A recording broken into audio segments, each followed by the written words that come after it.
Bienvenue dans ce premier épisode de la partie mythologie grecque de Mythomancie. Dans cette vidéo, nous allons parler de la genèse de la mythologie grecque jusqu'au règne du très connu Zeus. Mais avant tout, petit rappel pratique. La mythologie grecque, c'est quelque chose de long, compliqué, alambiqué, parfois insensé, mais surtout inconstant. Beaucoup d'auteurs ont apporté à cette mythologie et nous ont permis de la connaître aujourd'hui, notamment Hésiode, Homère ou Pseudo-Apollodore. Il y a plusieurs versions de mêmes histoires et je vous conterai ma préférée. Ne venez donc pas me dire que vous avez entendu autre chose ailleurs. Ou alors, si vous le faites, faites-le pour m'apprendre des choses.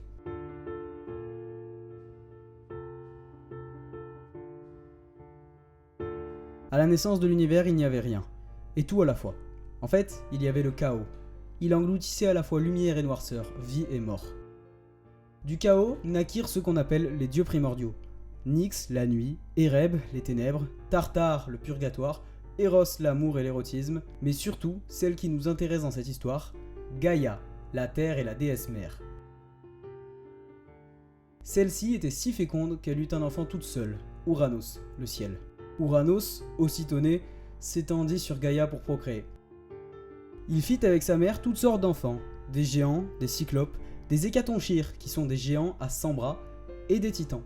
Parmi ces titans, on en retrouve deux particulièrement importants. Rhea, titanide de la fécondité et de la maternité, et Chronos, le temps.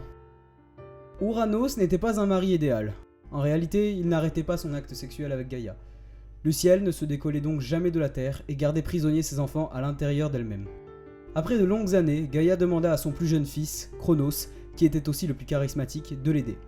Elle créa alors l'acier, et Chronos s'en fit une faucille et castra son père avec, alors qu'il copulait encore avec la déesse mère. Ouranos, meurtri et humilié, reprit sa place au-dessus de la terre et n'y bougea plus. Chronos jeta les attributs sexuels de son père dans la mer, ce qui engendra la déesse de la beauté, Aphrodite. Il monta ensuite sur le trône et prit le contrôle du monde, en commençant par bannir ses frères difformes, les cyclopes et les hécatonchires dans le Tartare. Chronos, se rappelant de la manière dont il avait vaincu son père, préféra prévenir le problème.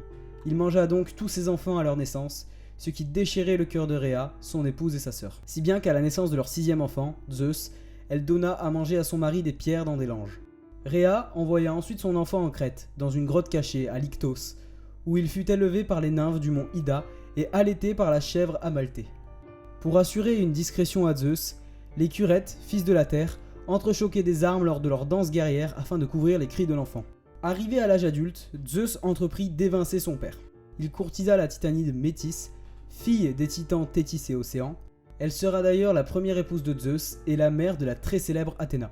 Métis donna alors un poison à Chronos, qui le fit recracher tous ses enfants qui avaient grandi en son sein. Zeus retrouva alors ses frères et sœurs, Hestia, déesse du foyer, Déméter, des moissons, Héra, déesse du mariage, Poséidon, dieu des eaux, et Hadès, roi des enfers.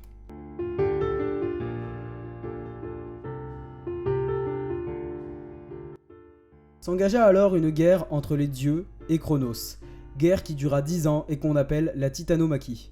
Pour obtenir la victoire, Zeus libéra du Tartare les cyclopes et les hécatonchires. Les cyclopes, très habiles de leurs mains, forgèrent un casque donnant le pouvoir d'invisibilité pour Hadès, un trident permettant de contrôler les eaux pour Poséidon et la foudre pour Zeus. Avec toutes ces armes et alliés, les dieux obtinrent la victoire et bannirent à leur tour Chronos dans le Tartare. Suite à ce conflit dantesque, les trois frères tirèrent à la courte paille pour savoir qui allait régner sur quoi. Zeus obtint la plus longue et allait donc régner sur les cieux. Poséidon obtint la moyenne, il allait donc régner sur les eaux. Et enfin, Hadès obtint la plus courte, il allait donc régner sur les profondeurs, sur les enfers. Et c'est ainsi que se termine ce petit résumé de la genèse de la mythologie grecque. J'espère que vous avez apprécié, n'hésitez pas à me dire ce qui ne va pas et ce qui va dans les commentaires, ou à vous abonner. C'est ma première vidéo plus sérieuse et je risque de tâtonner un bon moment avant de trouver le bon format. J'espère que vous serez indulgents. Bref, sur ce, à bientôt pour une prochaine mythomancie.